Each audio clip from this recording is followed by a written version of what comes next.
When creating a new way of life, we must begin with our own personal rebirth. The growth of organizations, political entities, religious bodies, and social bodies is insufficient. We underestimate how serious the issues we observe are. We must undergo the basic change within. It all depends on how we see ourselves. Nothing about ourselves that we refuse to affirm will ever manifest in the outside world. This is the religion that guides our daily lives, because religion, like charitable giving, begins with personal experience. Renewing your thoughts is the only method to reform yourself. Everything is dependent upon one's self-perception. Things that one cannot or will not accept as true about themselves can never have any bearing on them. Men consider their options and constantly scan their surroundings. What would happen if he were to pause and consider his identity? What do I perceive myself to be? If we wish to make the world a better, more beautiful place, we must recognize the existence of a finer, larger being within us. The main objective of my instruction is to point the road toward this achievement.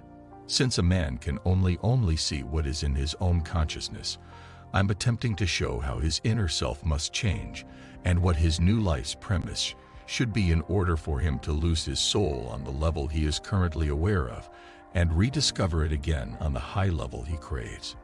Because we are aware of it, there is no need for a safe. The ideal man is always seeking a new incarnation. However, until we give him human parents, he is unable to give birth. We are the means by which the law of cruelty in nature can be overthrown. The basic objective of consciousness is to influence this redemption. We shall have irrefutable proof that the world cannot be saved by creative love if we chose to reject the burden and emphasize natural law. We merely nullify the purpose of our lives by following a faith-based purpose. We reject the approach. The sole means by which this process of atonement is possible. If a religion is authentic, comes from a person's deepest convictions, and is the outcome of personal experience, those are the only criteria that matter when evaluating it. Any religion must give a man a profound and enduring sense for it to be noble for him. Whatever occurs to him personally, nothing will be a problem. Since we acquire mental knowledge of everything by looking at it from the outside, contrasting it with other things, defining it, and analyzing it, the processes of mental and spiritual knowledge are fundamentally different from one another. I might also add that, in my opinion, religion is what a man is when he is alone. Religion, according to Whitehead, is that which a man accomplishes in his alone. When we are alone, we are drawn to subjective experience. Therefore, we ought to make an effort to visualize ourselves as the kind of men we want to see in the world. By renewing our minds, we can transform the fact of existence into the reality of consciousness. We are instructed to alter our thinking, yet this cannot be done without altering our concepts. We shall gradually change into the embodiment of our ideal if, in our isolation, we imagine what we would actually experience had we attained our goal. Our thoughts are the natural outgrowth of our ideas, and a man's innermost thoughts make up his own identity. Always stop doing, be quiet, and perceive as the remedy for craving. I have achieved my goals. Always work to change your heart, because without internal change, external change is useless. Heaven has entered via fostering our qualities rather than controlling our emotions. Actually, an old thought has not been lost. New thoughts have taken control completely. When a completely unique and intriguing thought catches our attention, it disappears. Like dead oak leaves, old thinking and emotional patterns linger until they are pushed aside by new ones. Every great thought begins with a period of intense concentration. In essence, creativity is a keener susceptibility or possibly a deeper receptivity. Anyone who wants to live a better life must make their future dream a reality right now. When that absorption is filled with our greatest desire, and we transform into that ideal, we observe it manifest in our surroundings.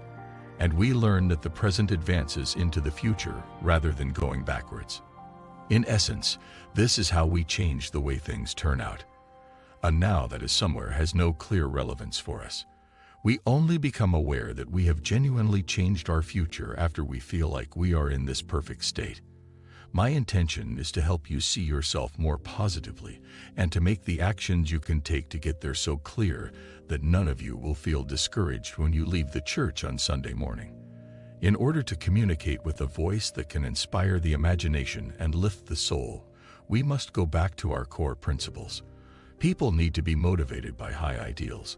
I must repeat that we must begin from scratch with our own personal regeneration in order to develop a new way of life. Man's greatest delusion is his conviction that he is capable of doing everything that other people think is feasible. Everyone is eager to act, yet they are all uncertain about what to do. It is particularly difficult for us to believe that there is nothing we can do and that we have no control over ourselves, since it is the reality. And a guy never finds it simple to accept reality. In actuality, though, nothing can be done. Everything, including the things that happen to man, the things he does, and the things he causes, all happen. All this takes place, and when the temperature in the upper sections of the atmosphere changes, it happens in the same way that rain does. In our higher selves, what conception of ourselves do we hold?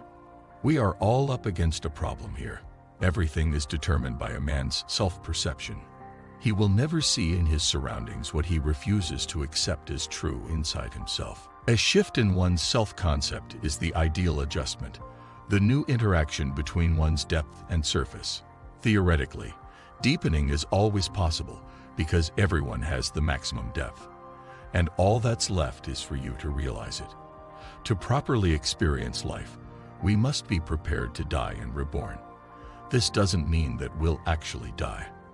We must die in the spirit of the old man in order to become the new man. The new man is then shown to us physically. An old expression describes it as being obedient to God's will. There isn't a better new one, in my opinion. When we devote ourselves to the ideal we seek to depict, all conflict is overcome, and we become more like the ideal whose image we rest. Apparently, the man without a wedding garment enters the kingdom by acting dishonestly, as if he doesn't firmly believe what he does on the outside. He radiates virtue, love, and decency. Although he speaks clearly, he stops lying because he understands deep down that nothing will be revealed by others who are more knowledgeable than he is. A wedding dress is a symbol of the desire for union.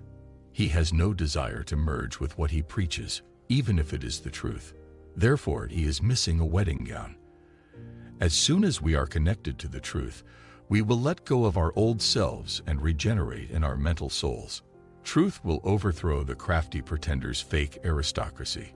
At some point, the good aristocracy will take over and rule over truth. Enjoy manifesting.